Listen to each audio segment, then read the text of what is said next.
हिंदी साहित्य की दुनिया में ना कभी कभी बड़े दिलचस्प इत्तेफाक होते हैं। जरा सोचिए, दो उपन्यास जिनके बीच दशकों का फासला है, एक को क्लासिक माना जाता है, दूसरा एकदम नया, पर दोनों के जो मुख्य किरदार हैं उनके नाम एक ही हैं, सुधा और चंदर। तो ये सिर्फ एक संयोग है या इसके पीछे कोई गहरा कनेक्शन है? और यही सवाल मतलब आज की हमारी पूरी बातचीत की बुनियाद है। ये नाम एक चुंबक की तरह है जो इन दोनों किताबों को एक दूसरे की तरफ खींचते हैं, चाहे वो कितना भी चाहें कि अलग रहें। तो आज हम इसी साहित्यिक गुत्थी को सुलझाने की कोशिश करेंगे। एक तरफ है धर्मवीर भारती का कालजयी उपन्यास गुनाहों का देवता, जी, जिसने पीढ़ियों को रुलाया है सही में, और दूसरी तरफ है दिव्य प्रकाश दुबे का आज के दौर का चर्चित उपन्यास मुसाफिर कैफे, जो आज के युवाओं से सीधे सीधे बात करता है। बिल्कुल। और हमारे पास जो एक तुलनात्मक समीक्षा है वो हमें एक गाइड की तरह रास्ता दिखाएगी।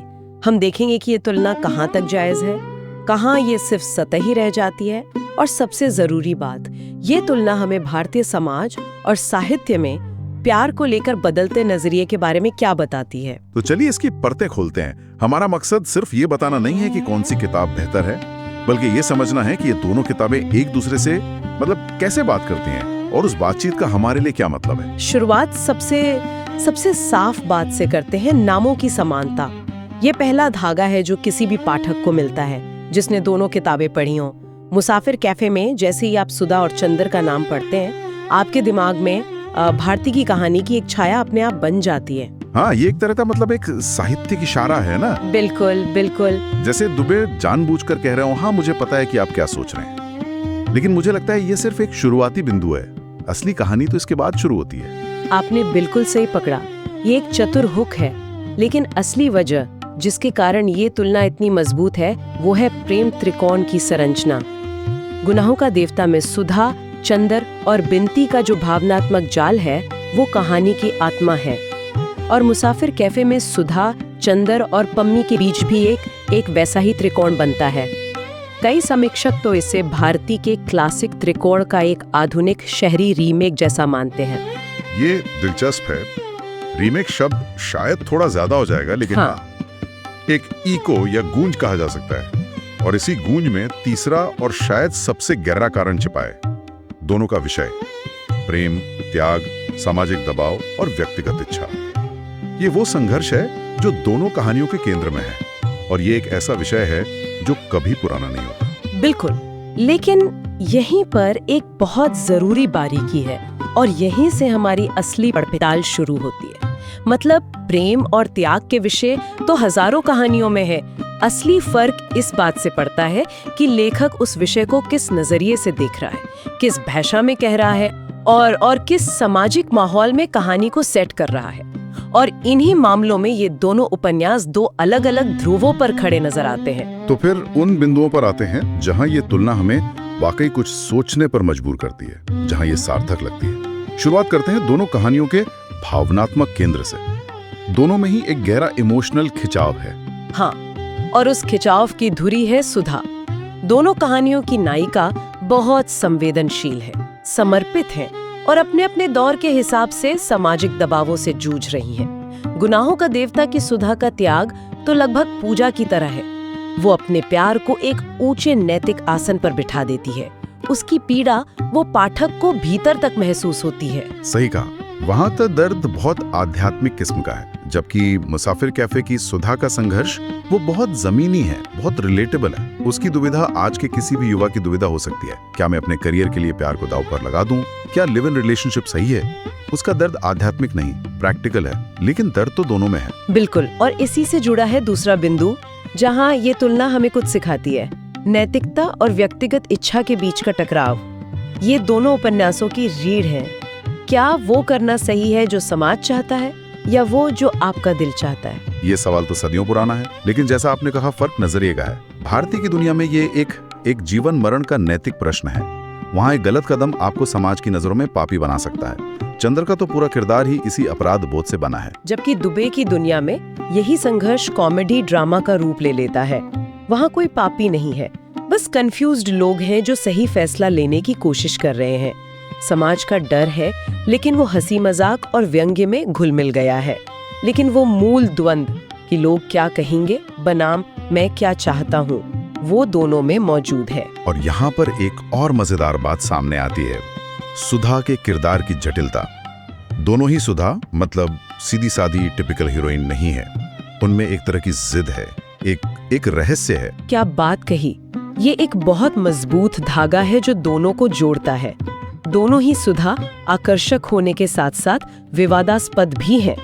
पाठक उनसे प्यार भी करता है और कभी-कभी उन पर गुस्सा भी होता है। वो समाज के नियमों और अपने बनाए सिद्धांतों के बीच फंसी हुई हैं। गुनाहों का देवता की सुधा का एक फैसला कहानी को एक ट्रेजेडी की ओर ले जाता है और मुसाफिर कैफे की सुधा के फैसले उसे एक अनिश्चित भविष्य की ओर ले जाते हैं। ये किरदार इतने जटिल हैं कि इन पर घंटों बहस हो सकती है और यही एक अच्छे साहित्य की निशानी है।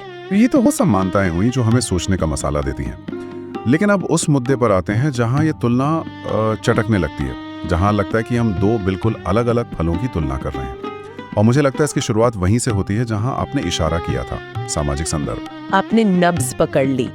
यही वो सबसे बड़ा पहाड़ है जो दोनों उपन्यासों के बीच खड़ा है। गुनाहों का देवता 1949 में प्रकाशित हुआ था। वो आजादी के फौरन बाद का भारत है। एक ऐसा समाज जो अपनी परंपराओं और नैतिकताओं को लेकर बहुत बहुत संवेदनशील है। वहाँ चिट्ठियों में प्यार होता है और एक नजर देख लेना भी बहुत बड़ी बात मानी जाती है। और मुसाफिर कैफे तो आज के दौर की कहानी है। यहाँ किरदार दिल्ली और मुंबई जैसे महानगरों में रहते हैं। वो करियर बनाते हैं, स्टार्टअप्स की बात करते हैं, डेटिंग ऐप्स इस्तेमाल करते हैं और वीडियो कॉल पर रिश्ते निभाते हैं। यहाँ का समाज बिल्कुल अलग है। यहाँ की चुनौतियाँ और अवसर दोनों ही अलग हैं। बिल्कुल। एक की दुनिया में सामाजिक प्रतिष्ठा सब कुछ है, दूसरे की दुनिया में व्यक्तिक आजादी। इस जमीन आसमान के फर्क को नजरअंदाज करके कोई भी तुलना अधूरी ही रहेगी। और यहीं से दूसरा बड़ा अंतर निकलता है, भाषा और शैली का। हाँ, ये तो ऐसा है जैसे हम दो अलग भाषाएं सुन रहे हों। धर्मवीर भारती की हिंदी पढ़ते हुए लगता है जैसे आप कोई कविता पढ़ रहे हैं, कोई प्रार्थना कर रहे हो। बहुत सुंदर कहा आपने। भारती की भाषा आध्यात्मिक है, दार्शनिक है। उसमें एक ठहराव है, एक गहराई है।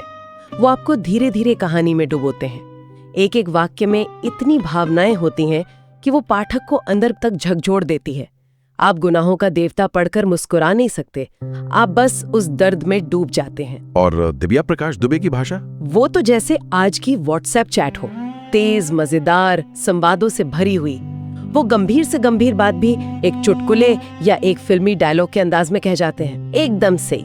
उनकी भाषा आज के पाठक के लिए है जो जल्दी पढ़ना चाहता है, जो मनोरंजन चाहता है। जहां भारतीय पाठक को रुलाने का इरादा रखते हैं, वहीं दुबे उसे मुस्कुराहट के साथ सोचने पर मजबूर करते हैं। एक की शैली में काव्य है, दूसरे की शैली में व्यंग।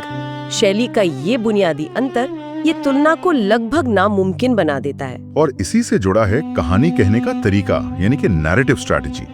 गुनाहों का देवता पढ़ने के बाद मन पर एक बोझ रह जाता है, एक कसक जो शायद महीनों तक नहीं जाती। क्योंकि भारती का मकसद ही एक गहरा भावनात्मक प्रभाव छोड़ना है।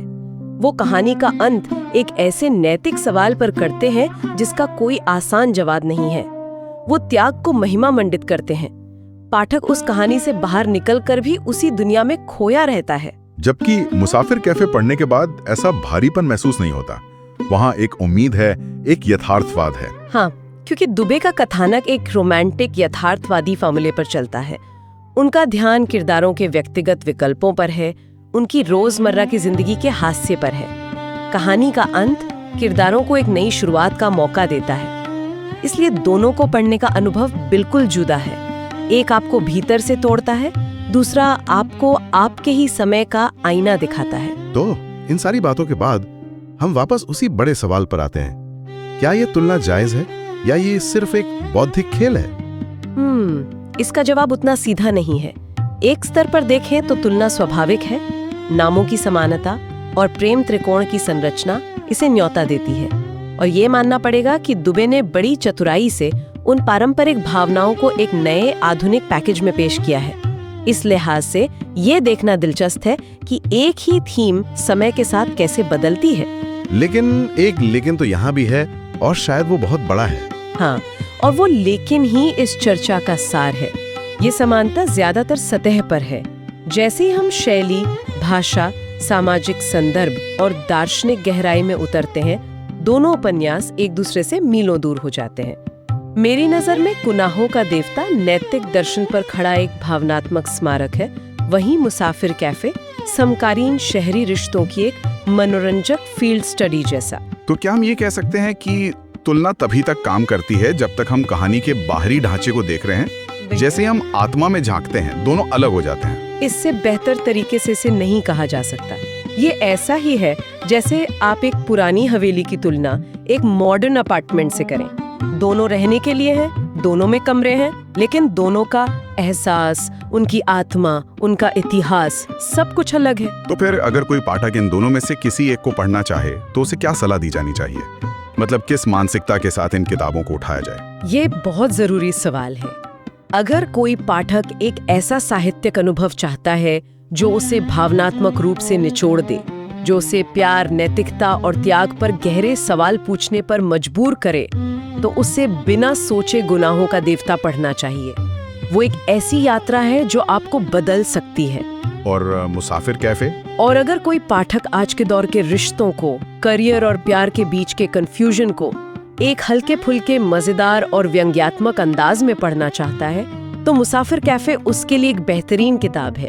वो उसे अपने दोस्तों की कहानी लगेगी। तो मेरी सलाह है कि तुलना को एक शुरुआती बिंदु की तरह इस्तेमाल करें, ये समझने के लिए कि साहित्य में प्रेम का विषय कैसे विकसित हुआ है, लेकिन दोनों किताबों को उनकी अपनी शर्तों पर, उनकी अपनी दुनिया में जाकर पढ़ें। बहुत खूब। तो आखिर में हम कह सकते हैं कि गुनाहों का देवता एक ऐसा सवाल है जो हमेशा पूछा जाएगा, और मुसाफिर कैफे उस सवाल का आज के दौर का एक संभावित जवाब है। दोनों की अहमियत इसी में है। बिल्कुल।